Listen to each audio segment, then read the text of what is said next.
Okay, this is the Chamber Connection podcast. Really glad you found this one. We've got Deneen on this episode joining from the Chamber of Commerce Executives of Canada, and it is a fast-paced 30 minutes. We're going to cover a lot, a little bit about who she is and what she does, but this one is about CCEC. This is how they've been moving for the last little while, making that transition, and what does it mean for your chamber, and how do you fit into this national network? So if you are a new chamber executive to this whole world and you're not sure exactly how this is working, or you're very experienced, there is something here for you on this episode. So get ready. Here we go. All right, thanks for joining us today, and welcome, Deneen. Just to give everybody a quick shot, Deneen is the Executive Director for both the Chamber of Commerce Executives of Canada and the Chamber Accreditation Council of Canada. So Deneen has been in the Chamber leadership role in more way than one since 2012, and she brings great insight to her role with the Chamber and entrepreneurial experience. So thanks, Deneen, for being here with us today. Great, thanks for having me. So do you want to kind of just jump in a little bit about yourself? Let's go to your origin story a bit. What was your time like running a chamber way back in the day? So my whole career has been working in the chamber network straight out of university. When I graduated, I moved to Peace River, Alberta, and started at the chamber as a programs coordinator. And that was really where I got a taste of chamber leadership and the role that chambers play. I remember actually before my job interview, Googling like, what is a chamber of commerce? And so it was, yeah, an interesting experience to start things off there.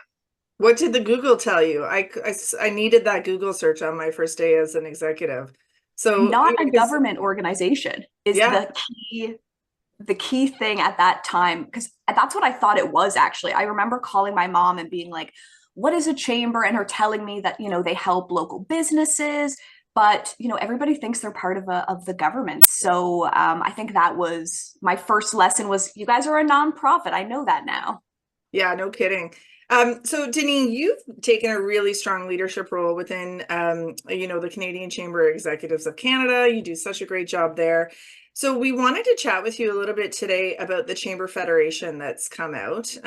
You launched that new brand, I think, in the last few months, and it's been very exciting. Can you talk to us a little bit about what the Chamber Federation is and how you're there to support chambers across Canada? Yeah, so it's really interesting actually, because after my time at Peace River, I was the executive director for the Yellowknife Chamber. I had an opportunity to actually be the president of CCEC, which was during the pandemic year. And I remember Shelley Morris, of course, the executive director at the time, reaching out to me about this chamber federation concept. And we put it on the back burner in my year of presidency because of the pandemic and all of the chaos going on. So it's not something new. It is something that's been going on for the last 20 years. We just didn't, I think, have the human resources to move things forward. So, CCEC was less than a half-time role. And now, we have a dedicated resource that's almost full-time. So we've been able to do all of these new programs. I mean, I think the gist of the Chamber Federation is fundamentally it's a partnership between the national organization and the professional development organizations at the provincial level as well. So it's about reducing duplication rather in programming and making sure there's a lot more training available for chamber professionals. So when you were developing it, what kind of feedback were you getting where the deficiencies were in the training? Or in the resources that were available? Mentorship came up a lot. Turnover in the chamber network comes up a lot. And there was a lot of duplication happening as well. One of the things that we actually came up with a list of action items that we're all kind of collaboratively working on. One of those, though, is building the National Member Resource Center. So instead of the provincial professional development organizations having these resources, combining everything into the National Resource Center. We're also developing the Network Navigators Mentorship Program. So pairing people who have been in the network, and have that experience with people who are brand new, to give them a friend, someone to understand, all the acronyms and all the different resources that are available. That's great. So, and like, are you finding that like when people are coming to you or your interaction, because you're across Canada here, like, are there a lot of similarities between chambers of different pockets, different sizes that are having these kind of mentorship issues or these turnovers or needing these certain resources, and there's just that similar across coast to coast sort of thing? I mean, there are a lot of similarities with, labor shortages. Everyone is struggling with staffing. Everyone is struggling with feeling burnt out, not enough time to do all the things they want to do. It's pretty common that people are struggling with board development. How do we attract strong volunteers, make sure they understand their role and can function in the organization? But there are a lot of differences, across the network as well. Like in Atlantic Canada, I think a lot about like the smaller chambers. They've got a lot more volunteer run chambers in comparison, I think, to some of the other areas. So how that impacts their chamber network as well. Of course, the other interesting thing is in places like British Columbia and Ontario, those are our federated partners because they have their own staff. They have incredibly strong provincial professional development organizations. So it's been really wonderful. Stu Harrison with the now CCEO has been a longtime mentor and friend of mine. So it's been amazing to work with these people, these chamber leaders that I've looked up to in my role when I was a chamber manager. And now, we're all in different roles now building this chamber federation together. So it's been really exciting. That's fun. So if we think about that network navigators, I love that concept. I think it's so great. I think of my first day sitting at the desk as a chamber CEO, and I had sat on the board, and it was still a giant surprise to me. Still is some days, 3 years later, as to what each day can bring. So tell us a little bit about that program. Where do you see that developing? Who would you want plugging into that? How can people take advantage of that?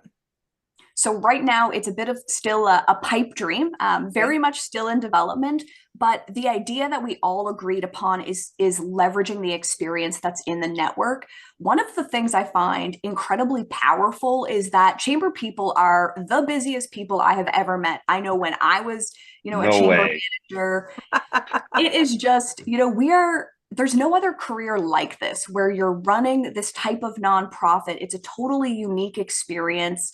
When I was in Yellowknife, it was us and the territorial chamber. There were no other chambers to tap into, and so it was really isolating. And I was very like hungry for those connections with my peers. And so taking some of that's what we're trying to do with network navigators is make people realize this is a unique profession that you're diving into. And there are a lot of experts here that have that wisdom and they want to share it. So I think what we'll be doing is recruiting volunteers. Maybe both of you would be a great fit. I can think of lots of others as well. And then when people are we hear that they're brand new to the network, it's finding that time to connect with them, make sure that they have that person they can pick up the phone and call no matter what they're facing, whether they're asking a question about an acronym and how to get involved with their, provincial executive organization, perhaps, or they've got a challenge with their board and they're looking for resources or maybe even staffing. So really enhancing the information and resource sharing and that networking component as well. So even when you go to like your provincial or the national conference, you've got a friendly face of someone you can go up to and join in the conversation. That's so great. It's my first national conference. I was scared no one was going to talk to me. So I think I would And have. now look at all the friends that I you know, have. I have all these friends now. So crazy. That's what we want to do with this podcast. The whole point of the podcast is to let people know that they're not alone because it can be a very isolating job, right? It can. Yeah. Yeah, it can. Like you could sit in your office by yourself for the longest time and not realize who's right next door and what's out there to pull from.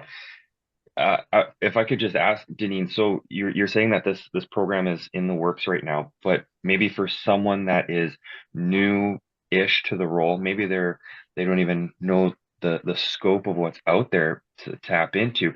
So what are maybe some tips or things that they can do right now to like really make their world a little bit bigger or smaller in some scope when they can, how do they reach out to maybe some other chambers in the province that they're in, or even realize what do they have access to across Canada? I think my first piece of advice would be go to the CCEC website and check out our member benefits package rather. So we now have a guide of all of the programming that CCEC offers, when it's going to be available, so you can plan your year of professional development. I know, again, back when I was a chamber manager, if I got an email like there's a webinar coming up in 3 weeks, I like to plan my full year in advance. And so it can be tricky to find time to carve out those professional development opportunities. So one example would be Chamber Accelerator. That's an online, it's very similar to Duolingo. I don't know if you guys have ever done that to learn languages. So, the experience is different for everyone, but it is that drip learning, 5 minutes a day on all sorts of relevant topics. And we do it quarterly. So you can, maybe the quarter 2 doesn't work for you, but later in the year, in the fall, maybe your calendar gets a little less busy. Obviously unlikely, but maybe that happens for you and you can squeeze in some professional development there.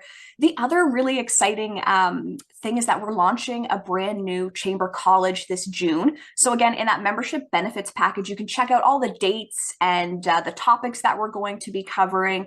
And that's an hour and a half kind of webinar with a 30-minute discussion at the end. And you get mini credentials for each session you complete. And at the end, you'll actually get a little certification that you can put on LinkedIn. And we're giving away free conference passes for just participating in our programming as well.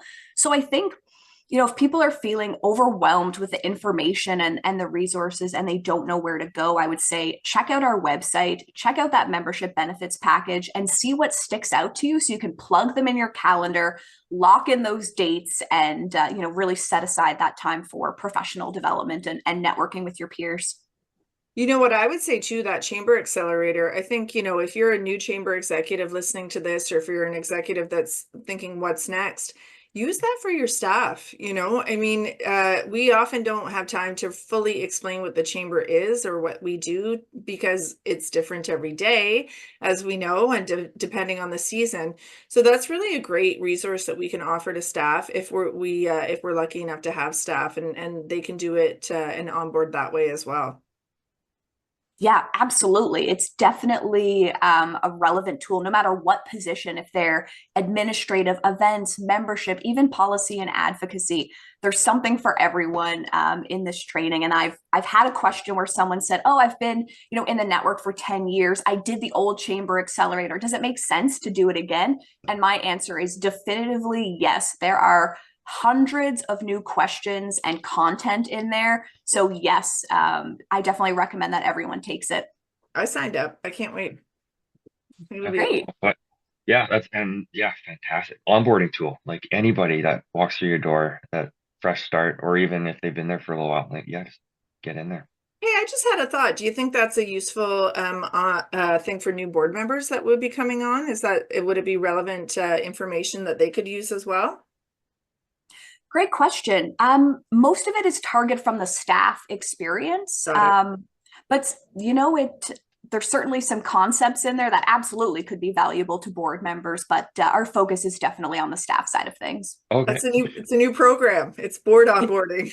thought here. Yeah, maybe there's a board one that's just those subtle plugs that pay a little more or give more attention and have more gratitude for staff, or read your emails. Read your emails. Yeah. Respond to the emails. I heard a really great quote. It was fingers out, nose in. I use that every day. Yeah. You can be as nosy as you want, but you don't get to tell staff what to do, right? Yeah, that's it. So crazy. So The Chamber Federation, it has, I think the strength of the Chamber network is in its people and our willingness to help each other.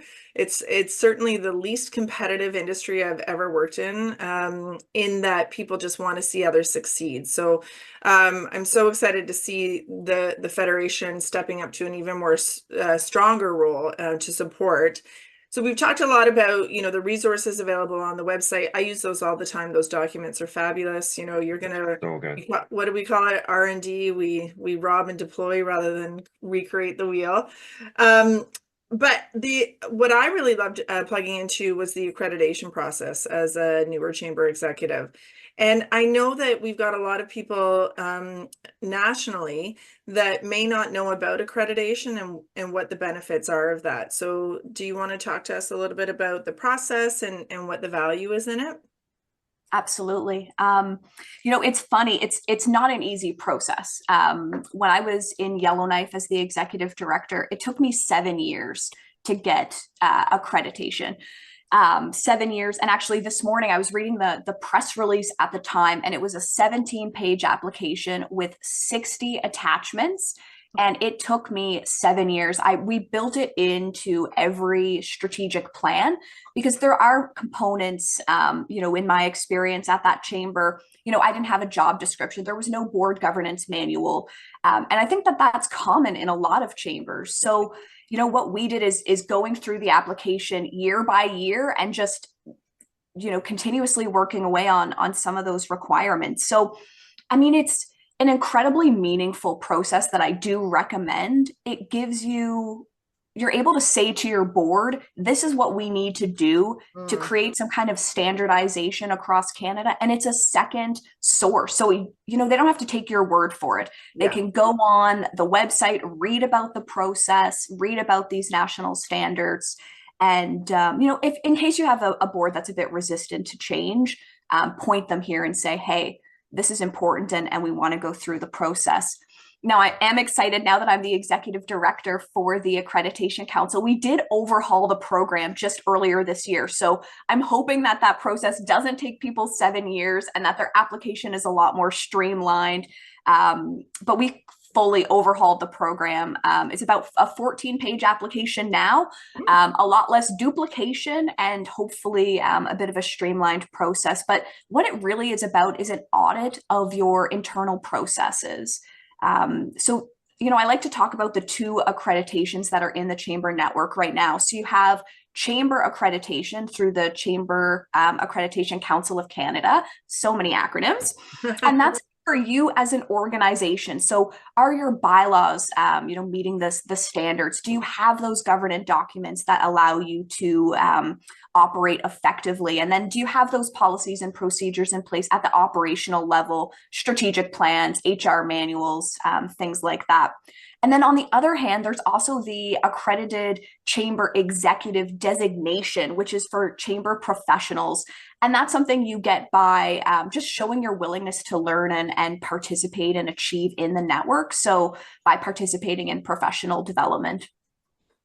The accreditation process for us, we had gone through it a couple of times when I was a board member, but when I took it over as a paid position, it really amplified to me some deficiencies that we had. So it was really useful for me to be able to get ahead of, we don't have that document, and we probably should, because it's a good business practice. It does sound like a lot of work. So what I want to do is not scare the smaller chambers, because it can feel a little overwhelming. Would you recommend that if it's something that you want to take on, that you can use the member resource library to kind of plug in those holes of where you might have missing documentation? Absolutely. I was a small chamber when I went through the process myself, and my best piece of advice is plan for it. Understand that you may need to update your bylaws. And if you're going to do that, just be aware of when your AGM is and plan accordingly so you can get those changes in front of your membership. And then a lot of it is just building those best practices. I find in the chamber world, we're in survival mode. So it's you're not dealing with things unless it's something that has impacted your chamber. And now you're like, okay, now I need a policy. I need this conflict of interest policy now because I'm running into an issue. And like you said, accreditation helps you get ahead of all of that. And yeah, the Member Resource Center, we've got about 500 resources in there right now. So Wow. when I went through accreditation, that's how I did it. I went onto that resource center and I'm like, executive director job descriptions, board governance manuals, and whatever those tools are that you're looking for, a communication strategy. We are updating the Member Resource Center also to make those categories a little more clear so that they link into accreditation. So if you're looking for strategic plan templates or technology policies, that you'll be able to find those documents really easily. That's great. Yeah, excellent. And to be honest, like I love that plug that you kind of made there, Melanie, for like the resource center and the accreditation process. So anybody that thinks it's a daunting task to see that list, that checklist of everything to go through, that's super helpful. And to be honest, our chamber is not accredited. We haven't been through that process, but I did see recently that list, it doesn't look too bad when you actually get through it. Like it has been cleaned up nicely. It doesn't seem too daunting when you realize like, okay, we can put some stuff together. So yeah, thanks to you guys for that one. You used to have to submit a binder. We still have ours. I swear to God, it's like it's the biggest thing you've ever seen. And you had to have duplicate documents. And so we just moved offices and I finally put it out to pasture the binder. And I swear I could hear our old executive director felt it somewhere in the universe that I'd gotten rid of the accreditation binder from 10 years ago, because it's all digital now, right? So it's so much easier. That's it. Yeah. And this new application form hopefully makes it a lot easier to attach the documents. And, like I'm looking at the application right now, it's intimidating when you see there's like 21 sections in it. But when you think about like one section is bylaws and there's, 16 items, and it's things like your bylaws must include a provision for an elected board of directors. So a lot of the things are, they're going to be in your bylaws, or if they're not, they're critical that they are in your bylaws, and you'll want to make those revisions anyway to strengthen your organization. So it, it really is designed to strengthen chambers as a whole and create that like sustainability, I think, for the future. Yeah, for sure. And I think that if you plan it out, as you said, you plan for it. So it's not something you start on a Friday and submit up for the Monday. You need a runway of time to be able to chunk away at it, but you'll be so happy you did. And it's for 3 years, I think. It's 3 years. So it's a valuable 3 or 4 years, I can't remember, but it's a valuable chunk of time. It's actually 5 years now. When we did the overhaul, that was one of the things we wanted to do. It's all about kind of reducing that administrative burden. And so now it's 5 years. Nice. Great. It's like your chamber passport. You get that 10-year one. It sticks with you for a while. That's cool. And I don't know if this is the same. Like I'm from Manitoba and we have like a summer student program. And I don't know if you utilize the summer student, Melanie, or if this was someone else I'm remembering, but like there's a good project for someone like coming in, going through documents, pulling all that. They get to learn what a chamber is and get a real good sense of what it does to make up a chamber and all that programming. And then that frees up, some of your time if you've got that option. But maybe there's other provinces that have that resource where you could get a summer student. And depending on when this launches, right? You've got a summer student maybe coming through your door in the next few weeks. Project number 1 for them almost. Even, we had a co-op student from a local commerce program, and it worked out really well for them because it was so project heavy and project based for them. It served as a credit. They got a credit for doing our accreditation. So I'm sure that Steve, to your point, people could use that no problem. Yeah, even volunteers or having that student come out. Yeah, that's a great point. So, and then the accreditation for the executives. I'm so proud to get my ACE this year at CCEC. And I think that for me, the value in that, Deneen, is that when you actually sit down and see the value that you as a chamber staff member or executive provide back to your community, it really is eye-opening. And it was eye-opening for my board to see really how much, A, that I do, and B, that I'm responsible for on a day-to-day basis. I think that we can all forget what the scope of our jobs is. So is the accreditation process for executives staying the same? It's actually also been overhauled this year. So many changes at CCEC. So we have a new online application. And what we've done is it used to be a bit more rigid and you had to participate in these activities to get the designation. And we've overhauled it. And now it's participate in whatever way feels right for you and makes the most sense. So you don't have to submit documents to the Member Resource Center. You'll get points if you do. And obviously, that's a great way to contribute. But, if you're more of you're speaking at webinars and you're speaking at conferences and you're a longtime executive and participating in committees and representing your chamber, you can get points and get your designation that way. So it really is a customized experience. But like you said, it is that recognition that there's a lot more than just the things in your job description. When you're involved in the chamber, you are that mentor, for your peers. It's funny because through the Chamber Federation, when I'm working with these chapters, there are people that have been in the network for less than a year in these leadership positions, and they're doing it because they want to make it easier for the people who are coming after them as well. So I recommend both accreditation programs, but especially I think the ACE designation as a professional, something to celebrate for you and your community and even to showcase to your board as well. Yeah, podcast points. I think there should be a new section if you're on the if you host a podcast, obviously, but podcast points for appearing, I think for sure. We'll definitely look into that. Oh my gosh. Yeah, and just I was on a renewal this year too, so went through that system. So got to see both, the one before, the one now, and much simpler process.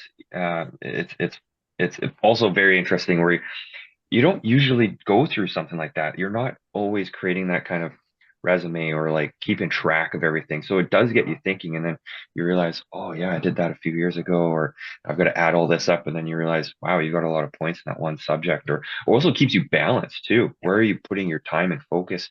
Maybe what's lacking, and then maybe you got to work towards something there too. So appreciate that system as well.